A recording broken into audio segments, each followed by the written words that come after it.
conformément aux objectifs de la zone de libre-échange continentale africaine, notamment s'attaquer aux défis relatifs au commerce transfrontalier et exploiter efficacement le potentiel de la zone de libre-échange continentale, le Maroc et la Côte d'Ivoire poursuivent leurs actions en faveur de celle-ci.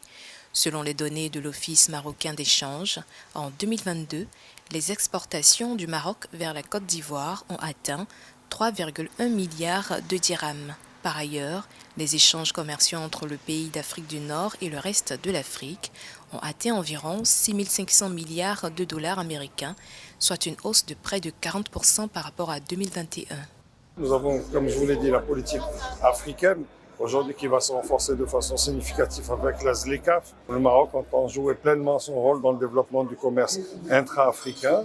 Et bien évidemment, nous avons le projet de gazoduc entre le Nigeria et le Maroc qui verra bientôt le jour. Les études, d'après ce que je sais, sont terminées. C'est un projet qui va traverser 14 pays du continent et dans chacun de ces pays apportera une valeur ajoutée importante.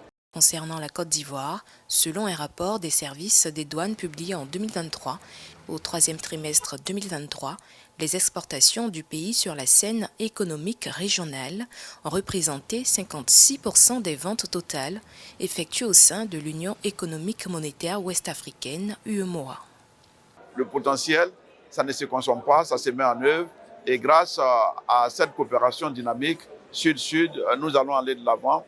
Et je dirais que l'Afrique doit compter sur elle-même et c'est pourquoi nous appelons de tous nos voeux la coopération Sud-Sud et un modèle de réussite qui est à dupliquer à l'échelle nationale, c'est la coopération entre la Côte d'Ivoire et le Maroc.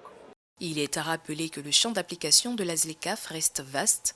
Sa mise en œuvre effective devrait stimuler le commerce intra-africain de 52,3% d'ici à 2025.